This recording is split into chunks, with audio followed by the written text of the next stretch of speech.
Hello, and welcome to Safar AI.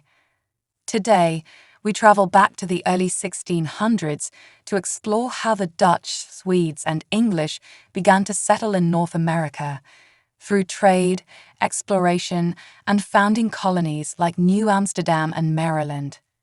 Let's begin.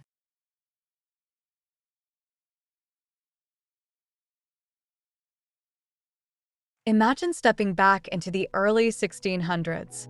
The New World, as North America was called, was a place of adventure, opportunity, and new beginnings. Different European powers, like the Dutch, the French, and the English, saw this vast land as the key to wealth and power. But it wasn't just about the land. It was about trade, resources, and alliances with the Native American tribes who lived there. In 1609, a brave Englishman named Henry Hudson was hired by the Dutch East India Company. His mission? To find a new route to Asia.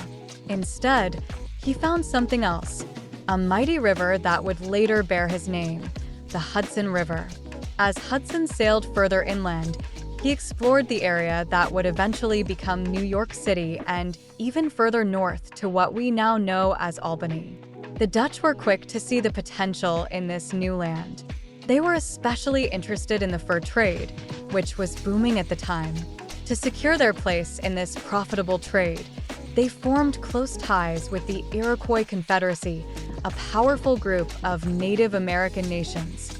By 1617, the Dutch had built a fort where the Hudson and Mohawk rivers meet, where Albany stands today. Not long after, Dutch settlers began to arrive on a small island called Manhattan in the early 1620s. This island, which they bought from the local Native Americans for what was famously reported as $24, became the heart of the Dutch colony. They named it New Amsterdam. To attract more settlers to the region, the Dutch introduced the patroon system in 1630. This was a type of feudal system where wealthy individuals, known as patroons, were given large estates along the Hudson River.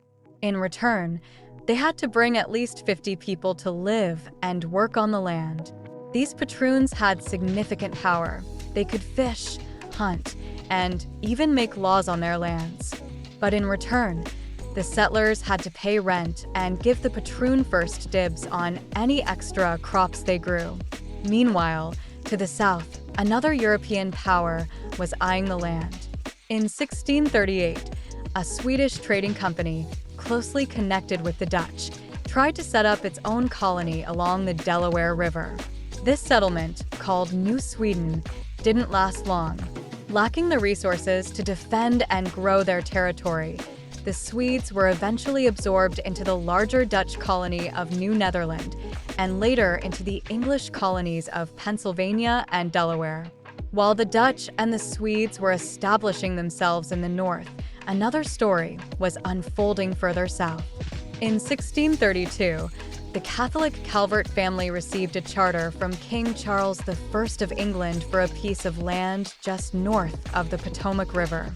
This land would become the colony of Maryland. Maryland was unique because it became a refuge for Catholics who were facing persecution in England.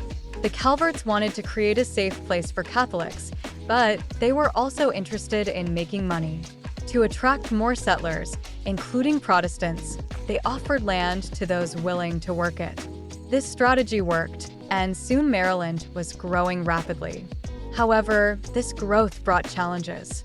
The settlers wanted a say in how their colony was run, and by 1635, Maryland had its first legislature, where property owners could voice their opinions.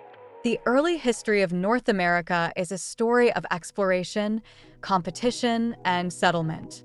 From the Dutch claims along the Hudson River to the founding of Maryland, these early colonies laid the foundation for what would become the United States.